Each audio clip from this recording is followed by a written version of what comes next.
Dear God, we thank you that there are backups in place so that we can continue walking together. I ask again that you may be with us through the second study and that we and you may learn something. This is my prayer in Jesus' name. Amen.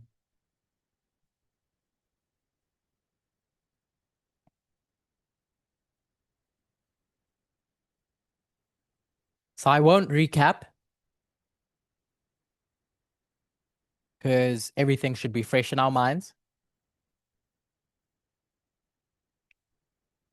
But I will say,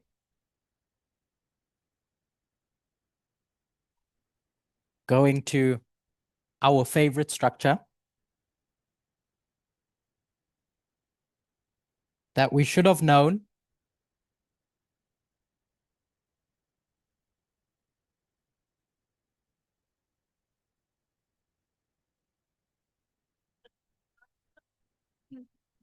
that electricity was going to cut.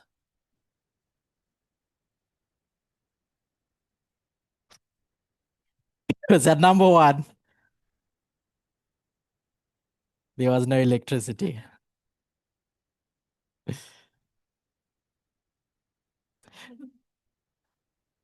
So now you know how methodology works. Live demonstration. When you're in the present and there's a thunderstorm and you're in South Africa or Zimbabwe, no electricity. So where we ended was discussing a Bible worker in the 19th century in Adventism. The historian that aided the Adventist church in their work.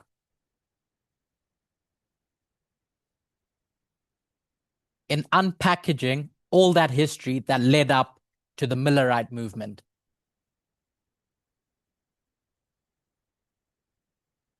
So I had said that there's a particular book that goes into a lot of detail about this event over here. I had told you that I was laying a trap. And because Elder Doreen is a good sport, she went for the cheese anyway.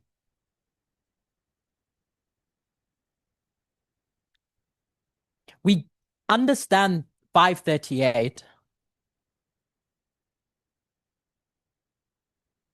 typically under the framework of Sunday laws. But I wanted to question that.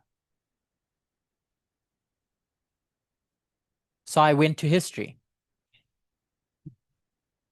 and used at least someone we should be familiar with to try and unpackage that.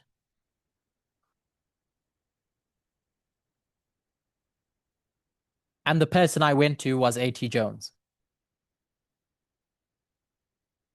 Do you have any familiarity with some of the studies I've been doing?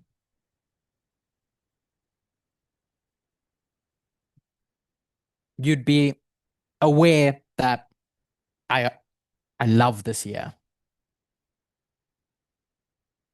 And it turns out A.T. Jones writes a really interesting book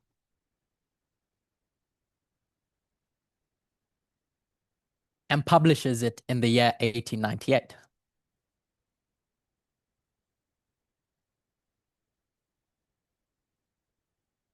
Does anyone know the book I'm referring to?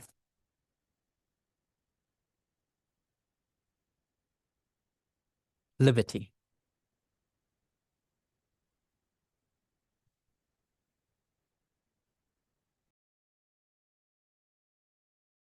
Say that again. I said great empires of prophecy. It's not that, but the book I'm thinking of is very much in the context of that. It's called Ecclesiastical Empire.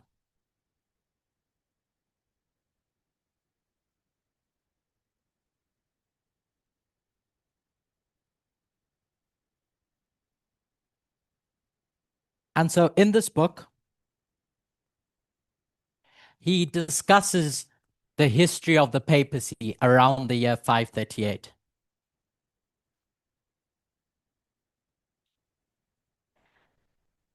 And in chapter 13, so I'd encourage you to read these two chapters, chapter 12 and chapter 13.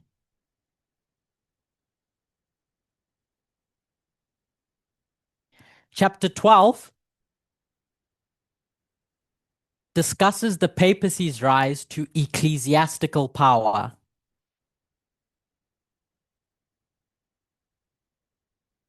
What does ecclesiastical mean?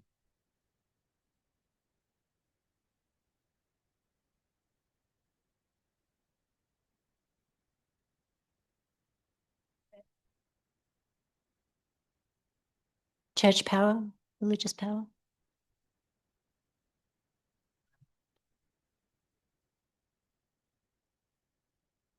And then chapter 13 discusses its rise to temporal power.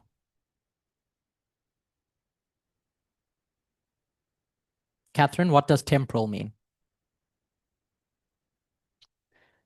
Worldly.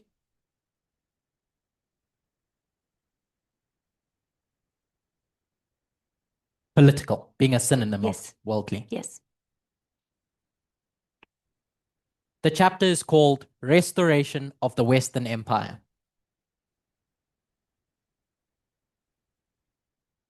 So I'm not going to read the chapter because it's very long, but I'll give you a summary of the key points. And then in your own time, I encourage you to read them both. So before 538, what happens? Remember the context of my question is 538. So what significant thing happens a few years before 538? That Adventism looks at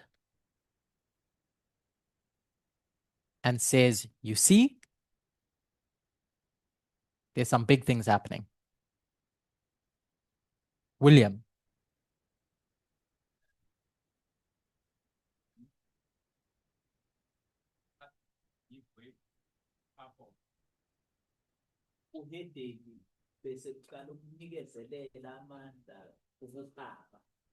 There's a hand at the back. So William said, paganism gives room for the papacy to develop.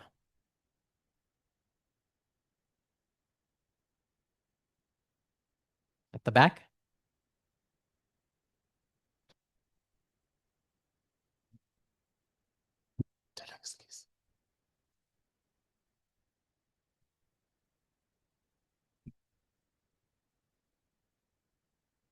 No, ngifuna ukuthi kaqala khona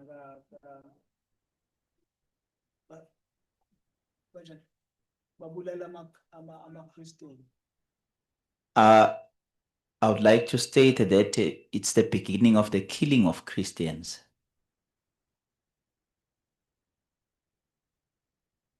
Okay, one more answer. Letwin.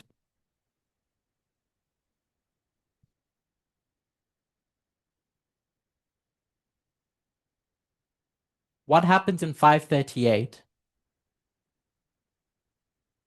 that is the culmination of something that happened before?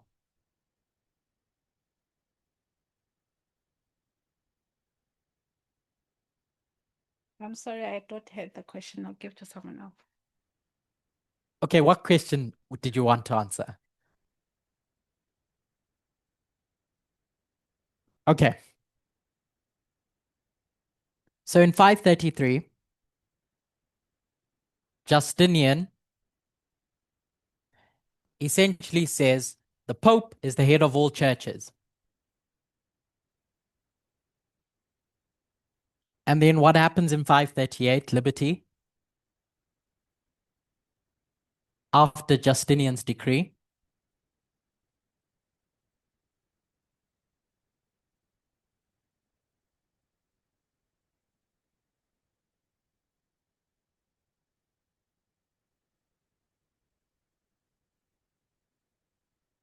check if it's muted.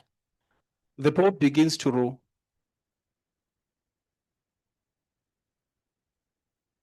So that decree is enforced.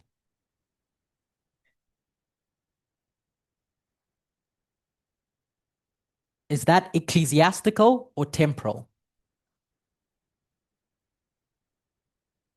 Temporal. What was Justinian's decree? Ecclesiastic. Justinian's decree was related to the church. So it's ecclesiastical. So it's all framed under ecclesiastical power.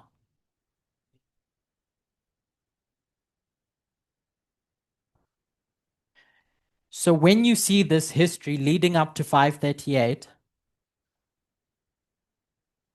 first the papacy needs to get control of religious influence.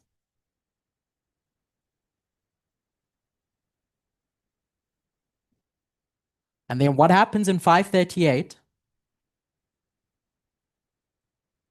is described in Daniel chapter 7. verse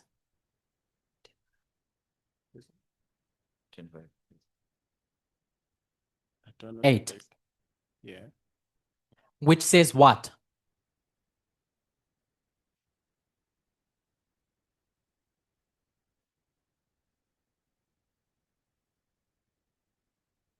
I'll give you a second to open it.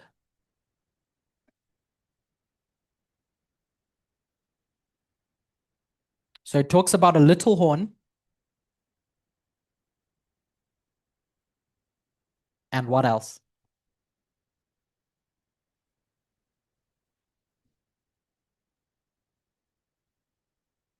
And the plucking up of 3 horns.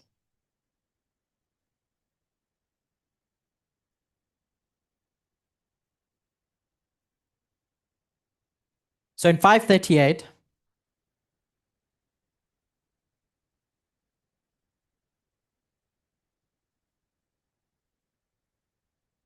the last of those 3 horns is plucked up. The Ostrogoths, which you should all be familiar with. They're removed. An obstacle to the papacy is removed. So when A.T. Jones goes through this history, he says the following. Justinian gives this decree. But behind all this,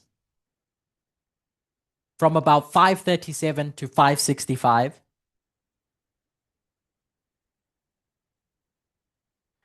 Justinian is going to fight with the papacy. It gets messy,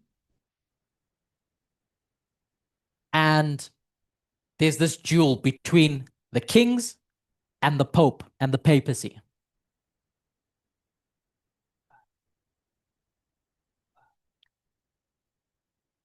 After Justinian passes away, the imperial grip that they have starts to loosen.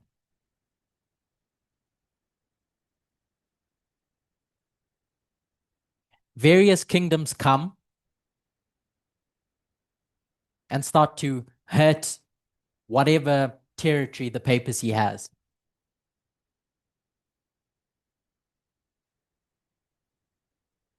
And so they decide there's something that needs to change.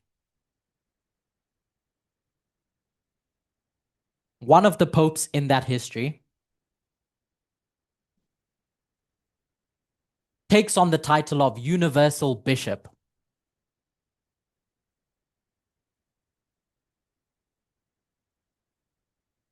His name was Pope Gregory, just for interest's sake. And then there's a bunch of wars that go on.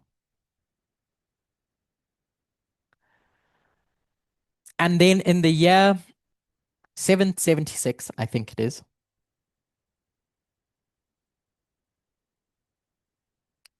there's a gift that's given to Rome, to the papacy.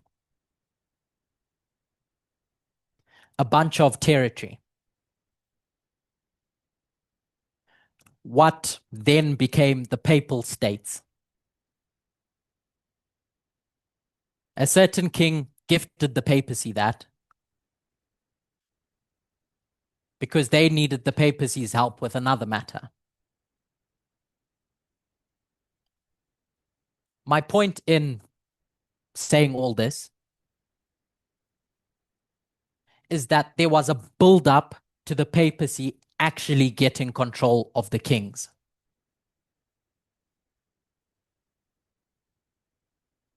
And then finally, in the year 800, there was a king called Charlemagne. He goes to war and the Lombards fall.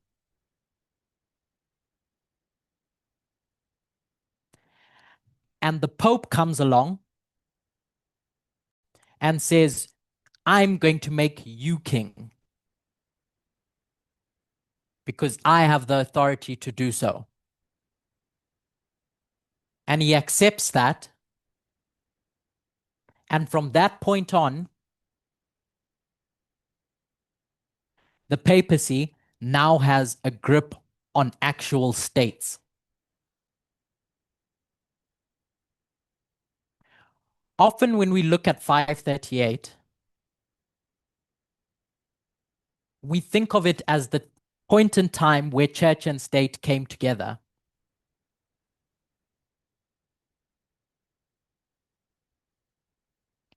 But in that 1260 years, 1798, there was a process that began leading up to 538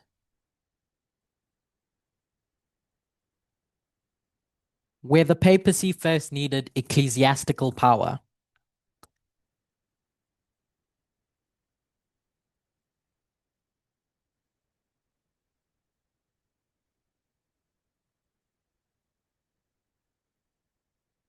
And then in 538,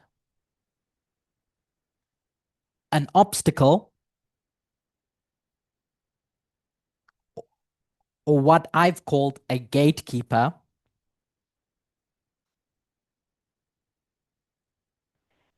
is removed, which opens the door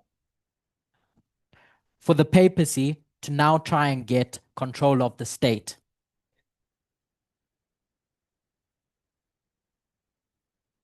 Which you could see in the year 800. You might find a different year for that. But the point is that 538 is not a story about church-state union. It's not when the woman is riding the beast. It's a story about an obstacle being removed so that the woman could do that unopposed.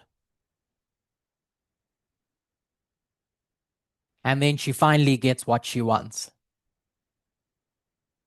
But it's the beginning of the process where that can be achieved. So when we think about our history, and we're thinking of Revelation 17, what we need to ask in our minds is the Sunday law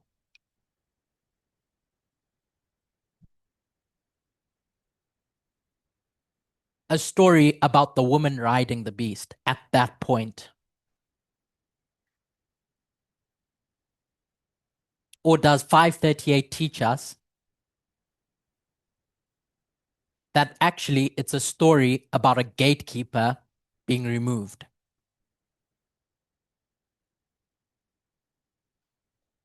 Or an obstacle? I'm just using the word gatekeeper because I have an agenda.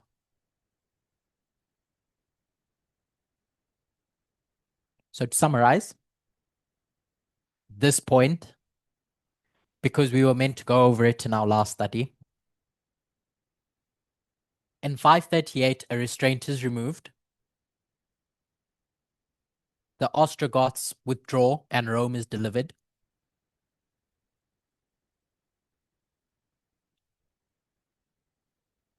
And then in a few years later, in 590, the papacy starts getting into civil affairs.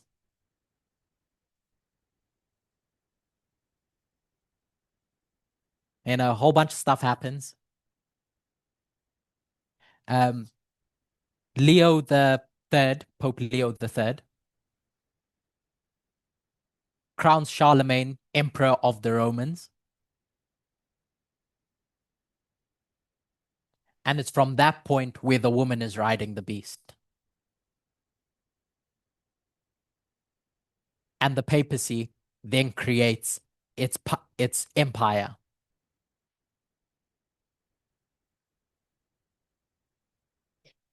I don't intend on trying to identify what waymark that is for us. I just wanted us to start reconsidering what 538 is in relation to the Sunday law.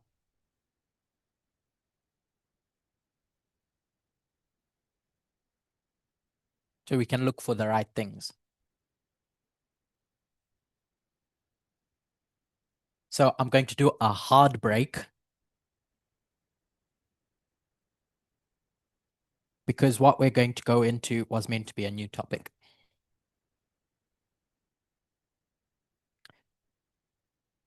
But it's still in line with what we're discussing.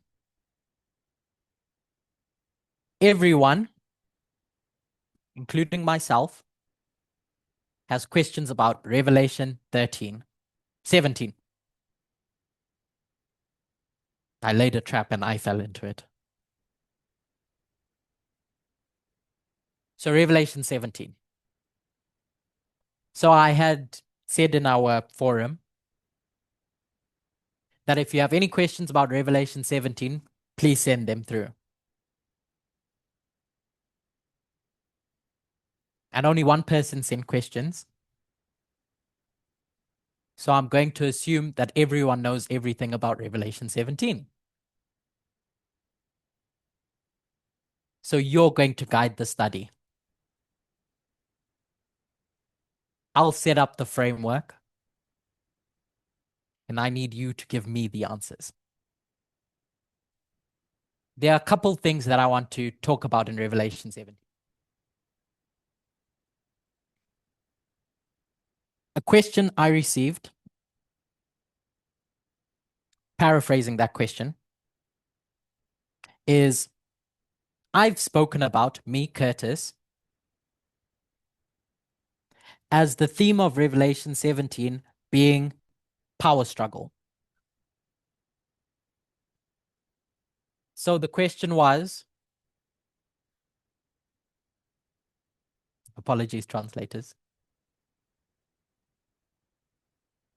How do you know that that's the theme of Revelation 17?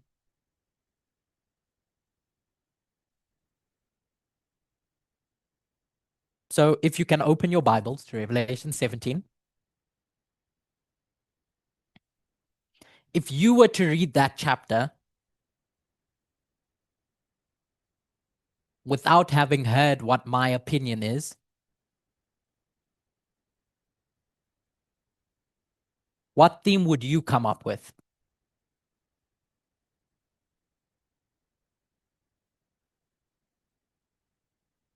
Anyone? I thought you all knew what Revelation 17 was about.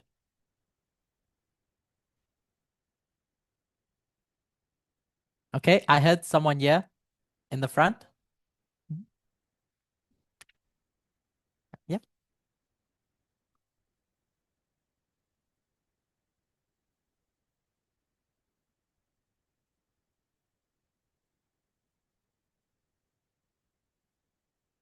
Okay. Is it unmuted? Okay, go. Go. Speak. Yeah. The woman riding a beast. Yeah, What does that mean? what does it mean? Because that means nothing to me. You mean in the church over the state with the I don't want application.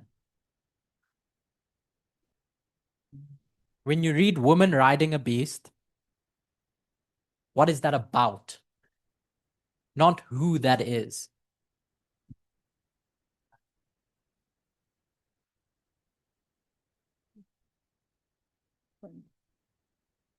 Chicken. Control. I think you said control. Control. It's a story about control.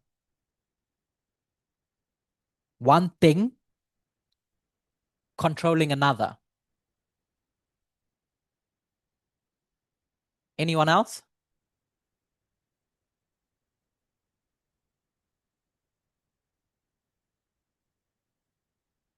Liberty?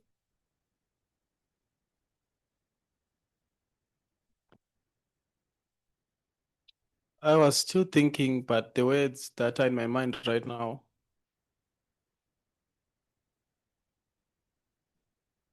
in fact, the word is tension. What does that mean? There are two elements, basically.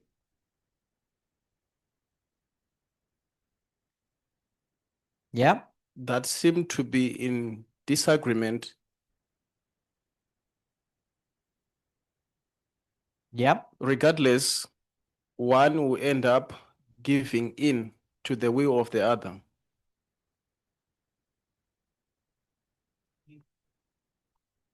So there's a struggle between two things Yes?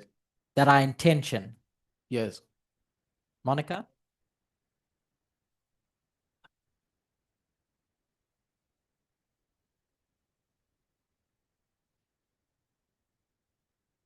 I wanted something similar. That there are two entities needed to do the job.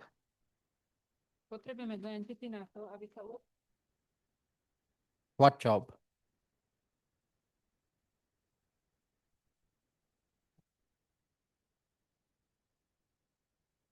Whatever the agenda is of the woman, she can't do it alone. The two entities are needed. So what does she want? Power. Control. So a definition that I have of power struggle is a situation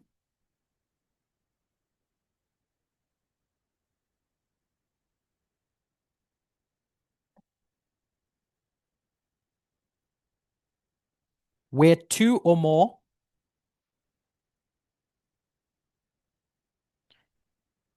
entities, says people, but I'm just going to put entities, compete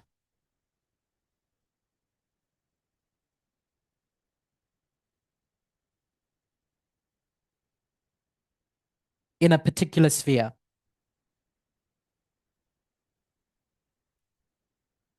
In a given context. So what I've heard you describe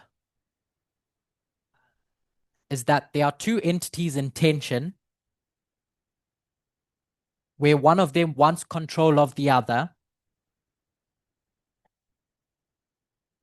and there's going to be a process until that control is achieved. There's a competition for power, which is a power struggle. So I hope that satisfies the questioner of your definition of what the theme of Revelation 17 is. I never gave that. You gave that. So if you're wrong, it's not on me. What are the things that we have in Revelation 17? What entities can we list? Or symbols? Justina? We have kings,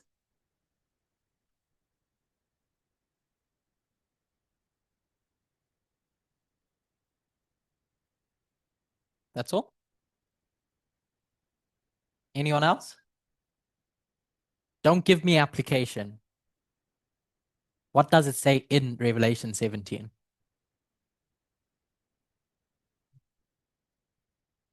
Inhabitants of the earth. Inhabitants. So you have people. Regina? 10 horns.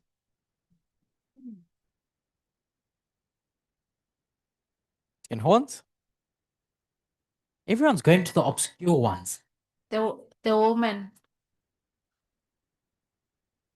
The woman.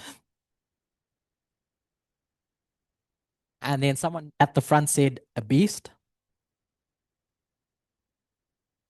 Then I'll give one, heads. So because it's my study, I don't want to talk about horns. And I don't want to talk about people and kings. So we're going to talk about the woman, the beast, and heads. When we're looking at the various chapters in Revelation, in the book of Revelation, what do we need to be careful about in how we view that chapter or that story or that verse? Rutendo? Okay. I asked, when we're in Revelation 17, not 17, the book of Revelation. Each book, each chapter, or each verse oscillates between two different ways of looking at things. What are those two things?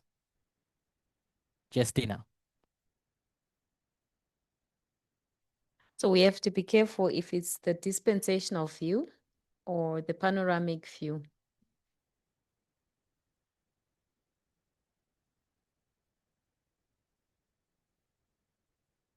So panoramic, I won't explain that because it's something that's been taught already, is a view of the full story from start to end.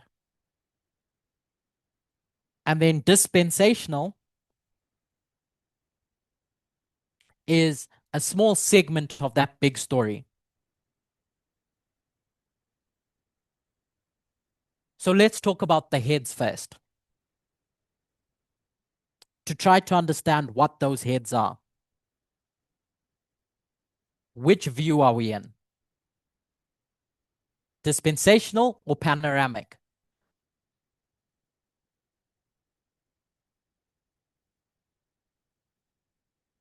How many heads are there?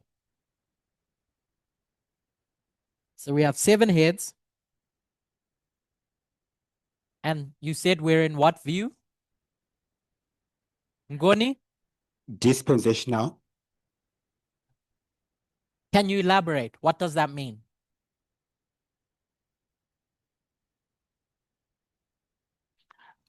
In my mind, it means that we have got different histories that are following one after the other.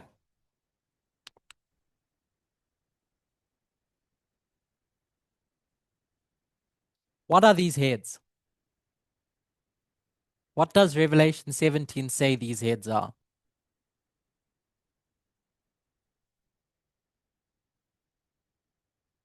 Say. 7 mountains, according to verse 9.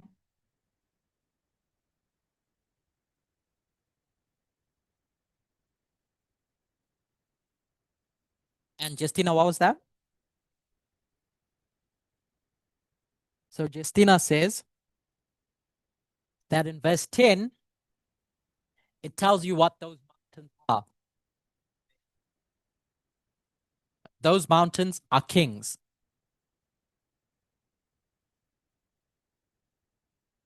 What's a substitute for kings? Kingdoms. That's a story of 7 successive kingdoms.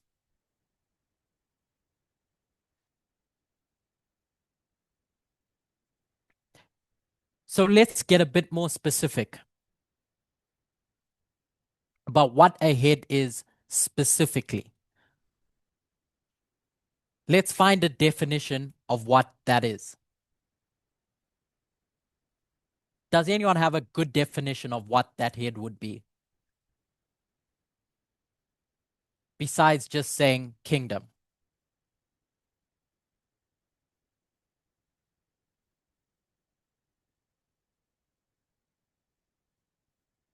Ngoni?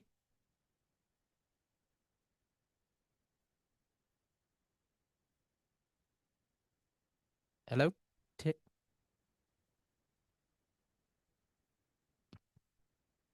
I'm thinking of 7 governments.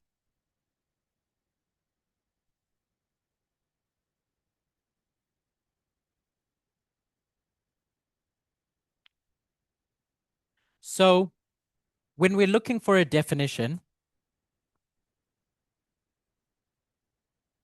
before we make application, we're looking for something generic that would fit every one of those dispensations. We want to try and get specific, but not get too specific. So if I say government, there's many things that fall under government. Justina, what's an example that falls under the government?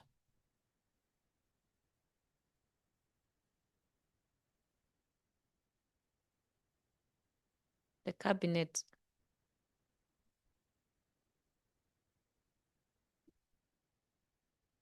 So I'm going to read a definition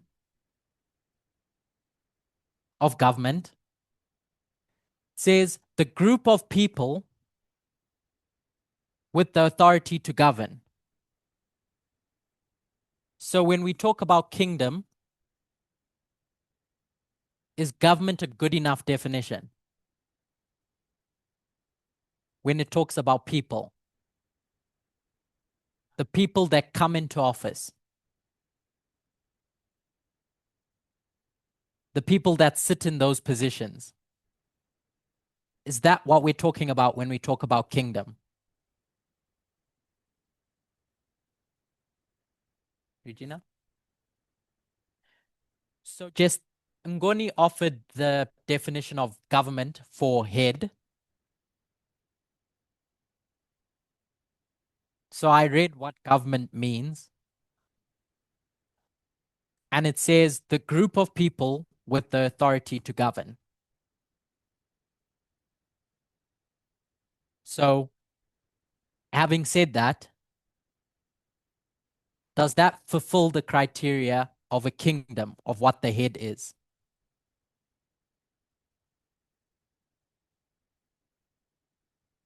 I saw you shaking your head. Yeah? Definition of that is that the king have authority more than just governing. It has authority above governing.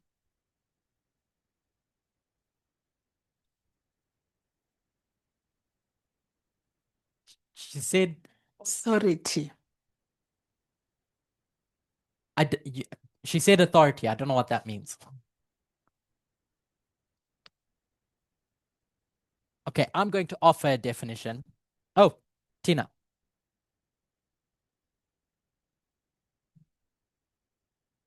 I was thinking dictatorship, but I think you can have dictatorship in the government, so I might be wrong.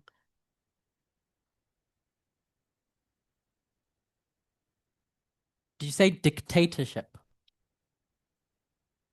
We're talking about the heads. So let's go with what Ngoni said. Government. I want to be a bit more specific than that. So I'm going to offer a definition. And then we'll see if it's dictatorship as we go along. Within a state, within a government, there are various institutions that have power, specifically political institutions. What's an institution? We've gone over this many times. What's a good definition of an institution? Liberty? Okay, I'll give you one because I want to try and get through some stuff. An institution is a persistent and established human-made structure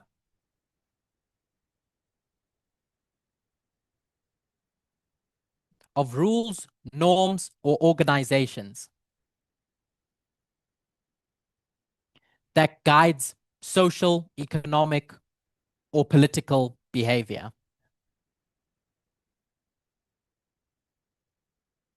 So my suggestion is that when we look at these heads, we're looking at 7 different political institutions that have the power to do what the woman wants. Our job is to now try and find what the specific institution is. Because if we talk about a hospital or a library, does it have the power to do what the woman wants? Monica. Okay.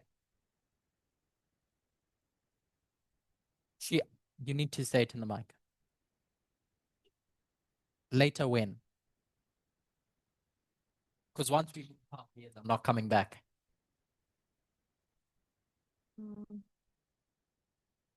You're applying institutions as to which symbol? You need to translate it. Ktoré inštitúcie aplikuješ na inštitúcie aplikuješ na ktorý symbol? Heads. We went from heads is kingdoms. Išli sme od hlav ku kráľovstvám. And I said that's a bit too vague. let's get a bit more specific about what the woman wants. And so I offered a suggestion that there are various institutions that exist within the government that we can specify and get a bit more specific about.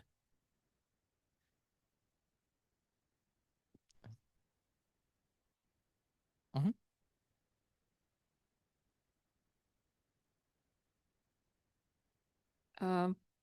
Would we say that the head has a will as well? Povedali by sme, že hlava má nejakú vôľu. So if we say that the woman is an entity, is something, then the head is an entity with a will, with agency to do something. Because remember, it still has to enact what the woman wants. Done? Okay, carry on. So I have a problem seeing that an institution has a will. Mám problém vidieť, že inštitúcia má nejakú vôľu. What does will mean to you in this context?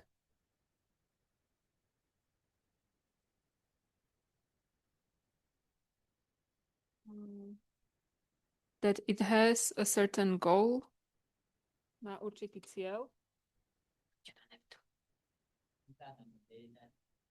Just put it away.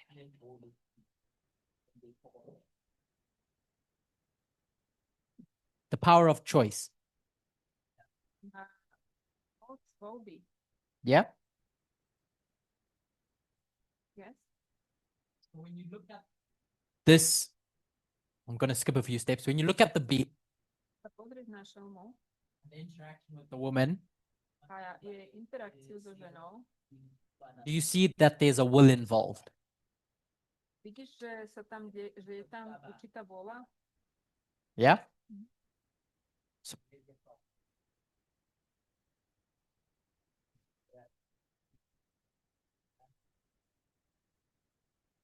To me, institution is a structure. Pre mňa inštitúcia je štruktúra, that can be used one way or another, ktorá môže byť použitá jedným alebo druhým spôsobom, but it does not have a will of itself. Ale nemá samé o sebe vôľu. can someone give me an example of an institution? Yeah. Catherine, just shout it out. The police force.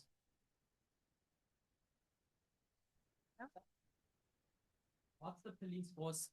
Hello? What's the police force design? Tá policajná moc má robiť. Majú chrániť občanov. So it has a job function. And if the institution of the police force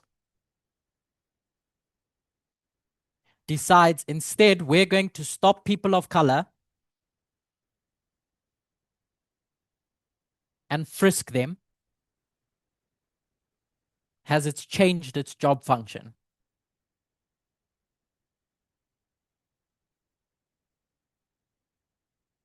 Yes? So what we need to be able to do is take inanimate objects like the law, the 10 Commandments, and animate them. Because we want to understand what they do for us. Just like John Bunyan does.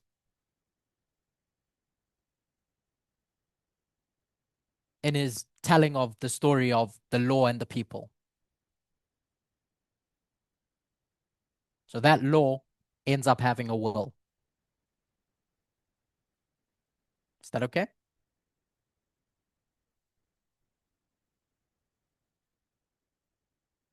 Not yet, but it's better if you continue. And now my evening is going to be taken up with talking to Monica about wills.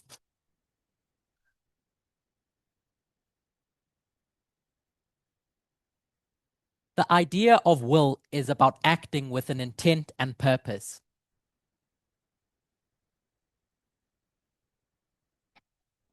And if we agree that an institution can have an intent and a purpose,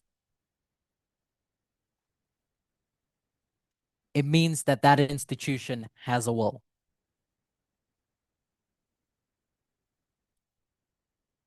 So we're at heads.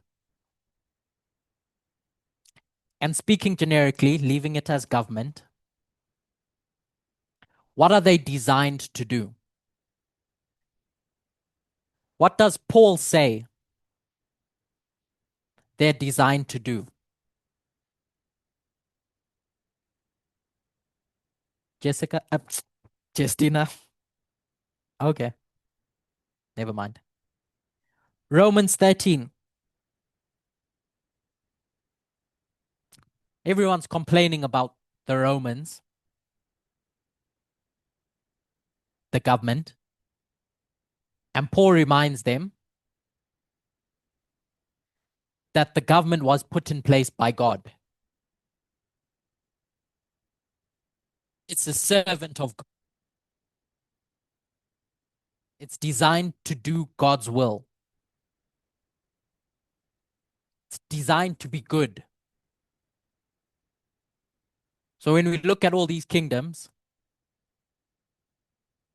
if we're just looking at them as kingdoms, as kings, they're designed to be good. That's heads. How many beasts do we have?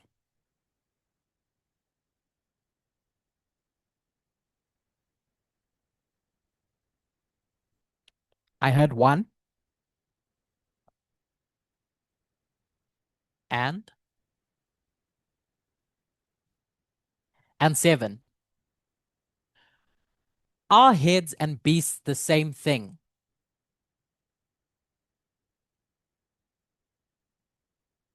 Would John go through all that labor of bringing up these two symbols to say that they're the same thing?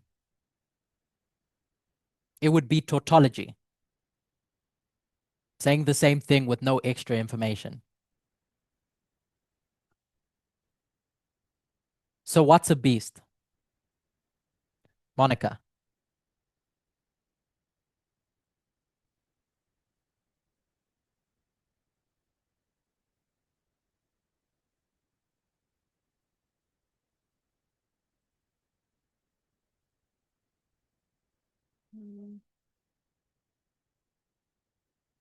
To me, the beast is a state in a certain condition. Pre mňa šelma je štát v určitom stave. And what's that condition?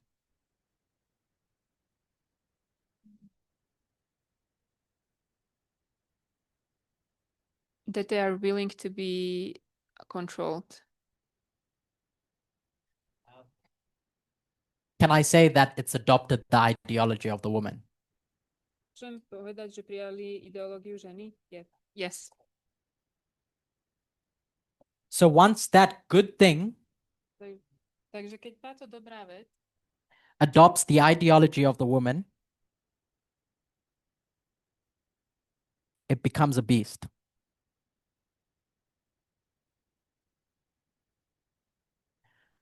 So when John is going to place himself in a specific history, in 1798, or he's going to be transported to a specific point in history, what verse am I in? Revelation 17, verse 8. And he's going to talk about the past, the present, and the future. Talking about the beast, it says the past was, the beast was there in the past. The beast, hello? The beast is not there in the present, meaning it's dead. It will come in the future. It's going to resurrect. And now, instead of talking about beasts, in verse 10, talk about kings. These heads that we started our discussion about. 5 fallen, 1 is alive, and it says there's another to come. So just from this structure, you can see that head is not equal to beast. Because at this present time, where you have the 6th, there's a 6th head with no beast. So if we just start there and accept that as so, that there's a head that's alive when there's no beast. Do you accept that? Then the question is, what does that mean? Catherine?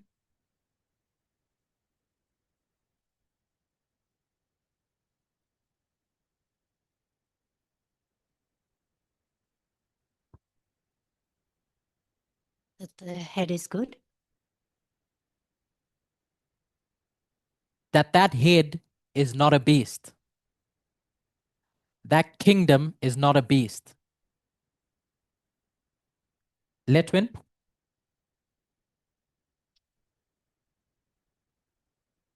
Can I ask? Yeah. Verse 8. Verse? Verse 8.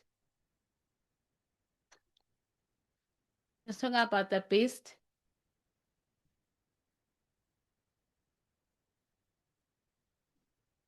Beast that was.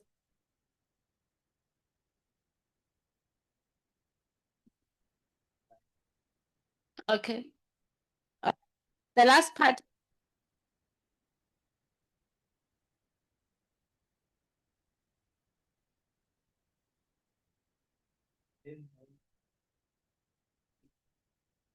I'll repeat it. Just say what you need to say. Okay, where it says, when they behold the beast that was and is not and yet is. So I'm asking, the yet is part, is it not saying that the beast is present?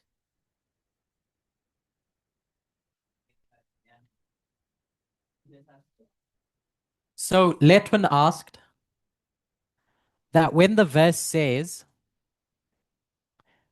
the beast that was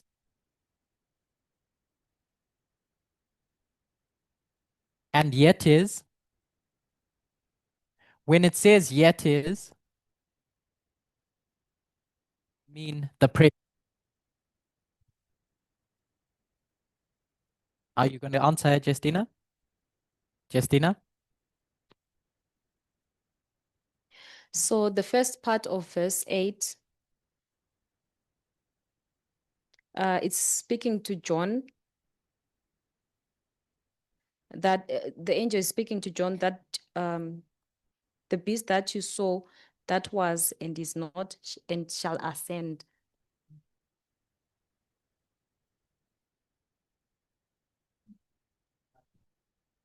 But when it speaks about the last part, it's now from the perspective of the inhabitants who will be in that time.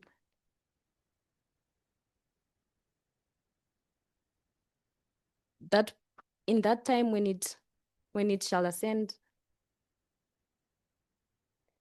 when they look at it, they shall wonder. Because it says, and they that dwell on the earth shall wonder. So these people will be in the time the beast ascends.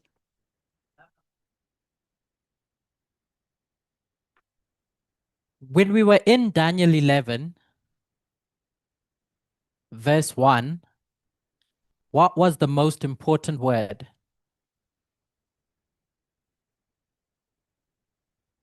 Yet. And what did that mean? Letwin?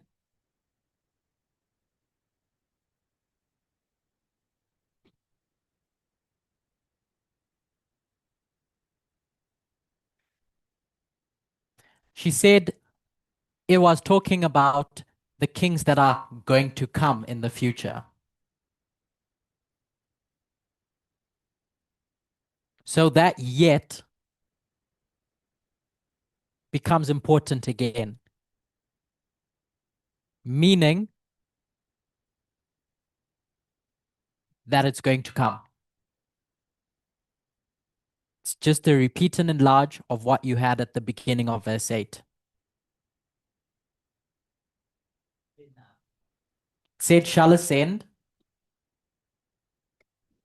and now it's saying yet,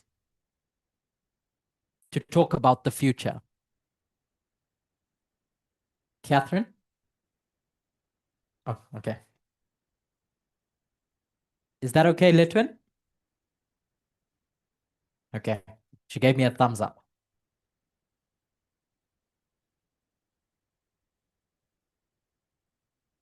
So we can see that there's a problem or something that we're learning. These heads are not beasts, but they're both kingdoms. I'm going to suggest that when you have a beast, the woman is riding a kingdom. And that kingdom, or that thing with power that the woman wants, has adopted the ideology of the woman. When that's not the case, you just have a kingdom doing what it was designed to do. So that kingdom could either be good or bad. We've spoken about the woman. I'm just going to throw a definition out there. Taken from our studies in Slovakia. So if you want the reasoning why this definition holds, then I advise you to go back.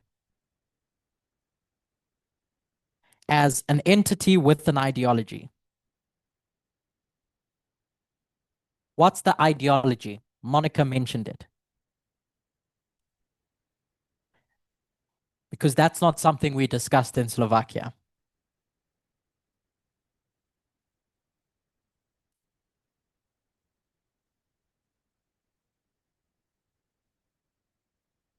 The ideology in general. What does it want? How does it think? Along the lines of what you said, control.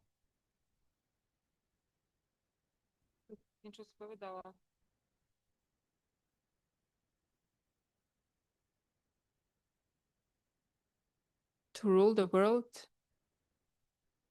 Vládnuť nad svetom.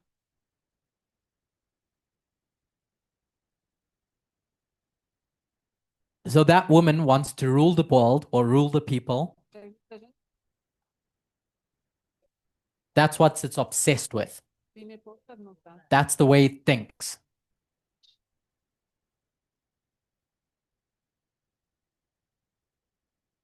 So this kingdom,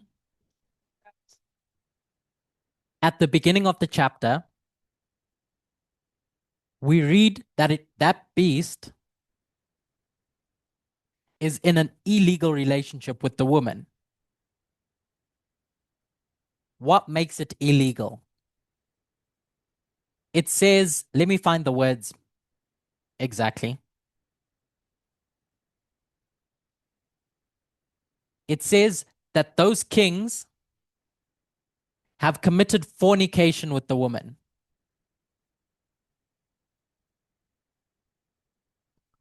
What's the implication of fornication?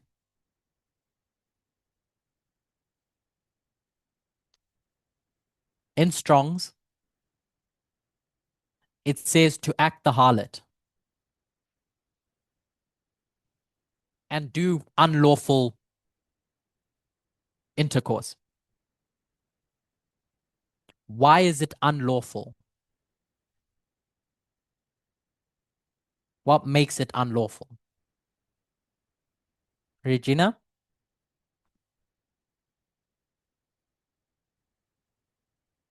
They are not married. So if they get married and the woman sits on the beast, is it legal then? Chi-Chi?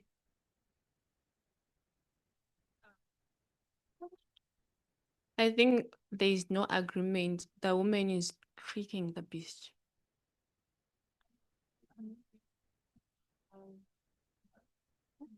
So the woman is raping the beast.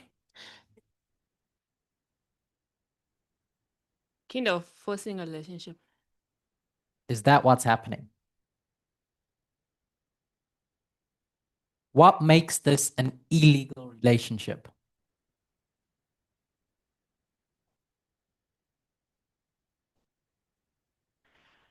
So I'm going to use a model from the Old Testament. What kind of marriages are illegal?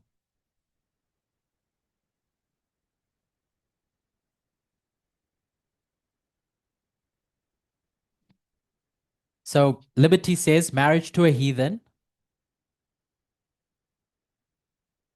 And then in another place, it says, you men, you're not allowed to marry someone that's like you. Don't marry a man or a woman. So if you're the same, don't get married. So yeah,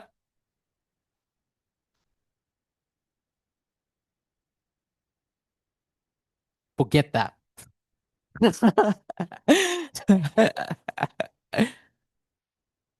I set myself up.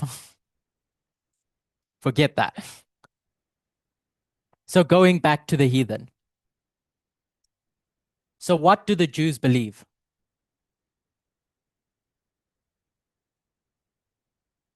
Are they good or are they bad? They're good. And what do the heathen believe?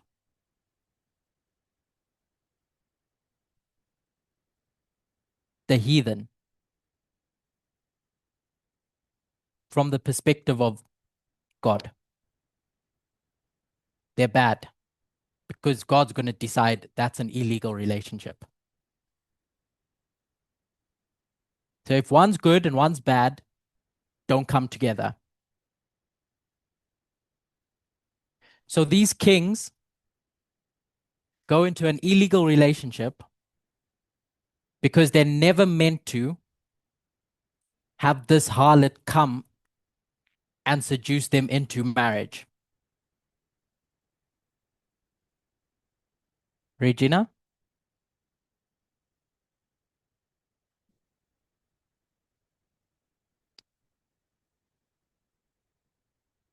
Okay. So is that fine? That these kings are designed to serve the people, are designed to do a good work,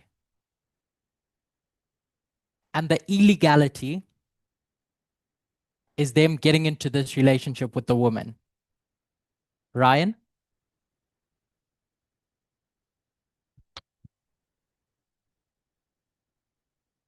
I have a question. Mm-hmm. can we say it's also adultery?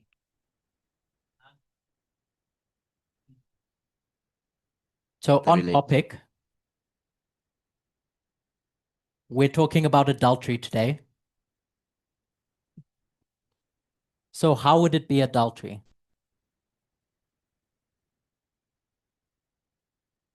I was just reading from the verse.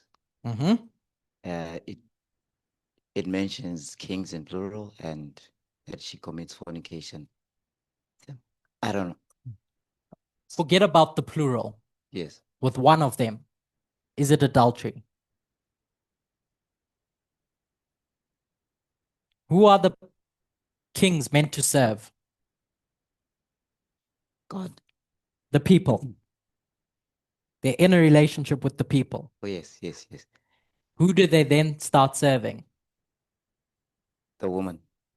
The woman. There was a hand at the back. Can you put your hand up? I can't see who that is, but please. Taz. I wanted to ask, based on the statement you said, I think your second last statement. Well, you need to slow down for the translators. Sorry.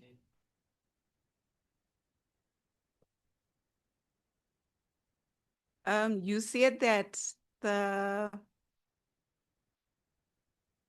kings were meant to, I can't remember the words you used correct exactly, to serve the people.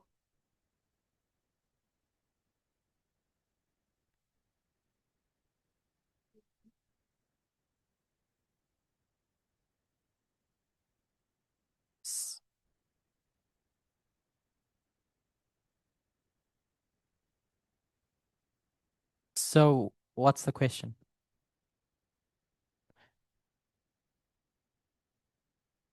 I'll repeat what she says.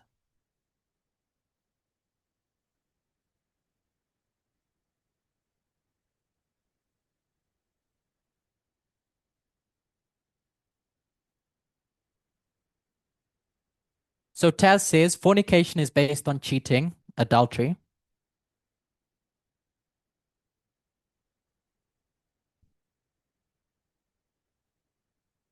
You need to come closer.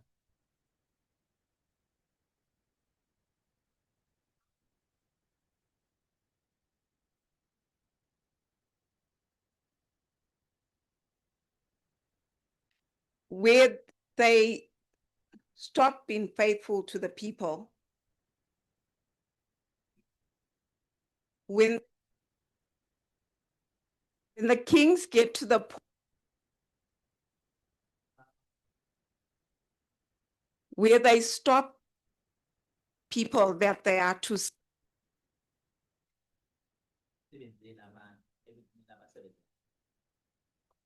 and they now get into a relationship with this woman. Based on that, are they now committing fornication? Are they now cheating on the people?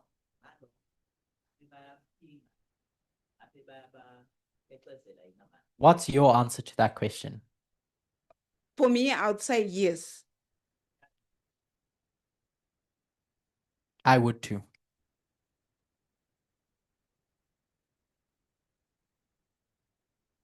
So we can add a type of adultery to Parminder's classes. Okay. I don't know. Is that a question? Okay.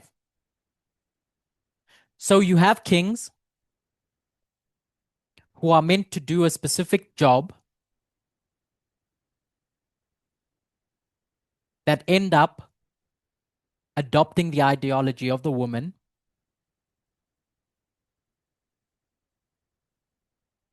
A kingdom, generic. That's good. Into being a beast. That's bad.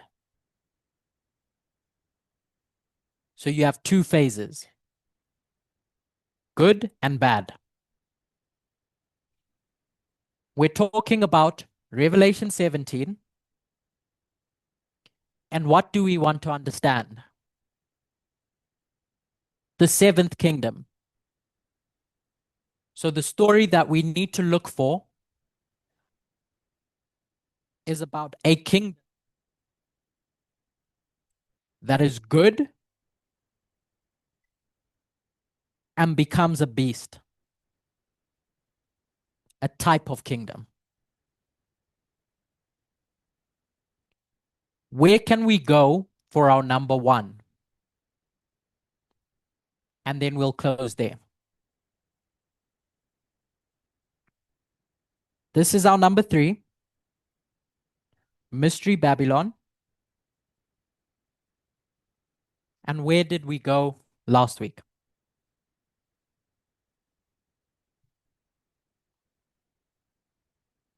We went to the book of Daniel to understand Babylon. We see something in Revelation 17 about illegal relationships, where you go from doing what you were designed to do and your relationship to an illegal relationship with the woman that makes you bad. And we want to see what that looks like. So we go to number 1. And in tomorrow's class, we're going to see how that is fulfilled in the book of Daniel. How Babylon goes from good to bad. And if we can demonstrate that number 1 does that, from good to bad, and number 7 does that, from good to bad, what do we know about where all those other kingdoms start?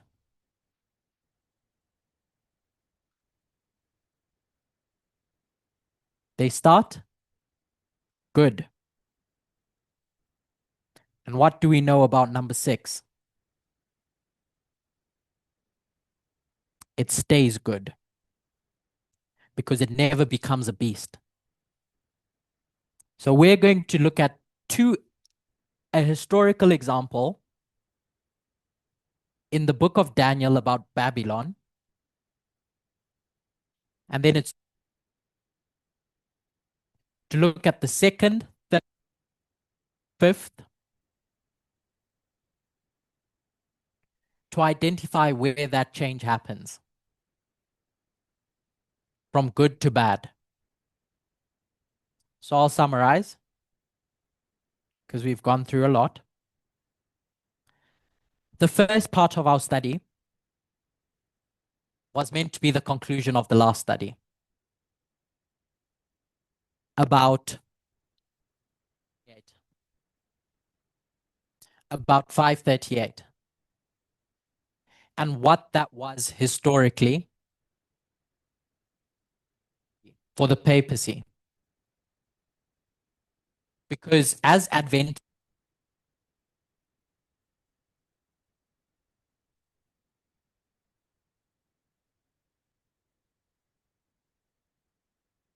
hello? Yeah.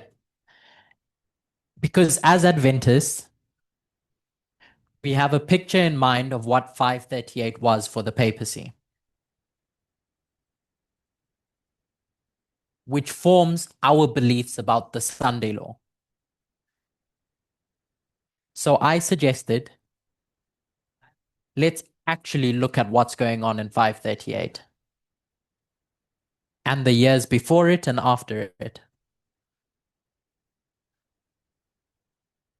in relation to the papacy's ecclesiastical power and temporal power.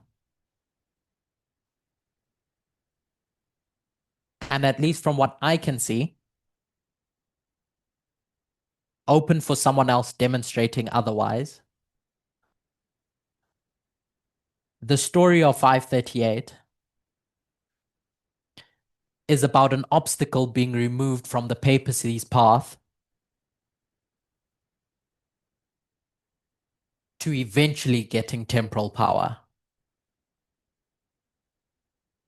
which would be a number 1 for the number 3 that we're trying to understand. The Sunday law. So we ended that and we zoomed through Revelation 17 in trying to clarify what the theme is, what those entities are. But the key point that I wanted and tried to demonstrate is that when you're looking at heads, you're just talking about kings and kingdoms. When you're talking about a beast, you're talking about a specific type of kingdom that's adopted the ideology of the woman as it's being ridden. So what we're going to begin in tomorrow's study is go to Daniel and literal Babylon to try and identify that power struggle that changes a kingdom from good to bad. And if you can do that with 1 and 7, and Babylon is from beginning to end,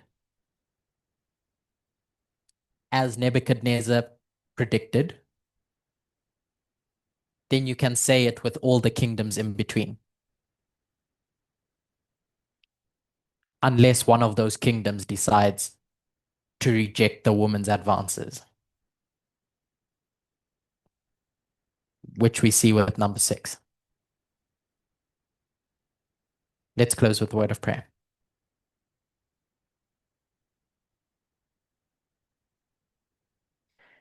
Dear God, thank you for the day that we've had.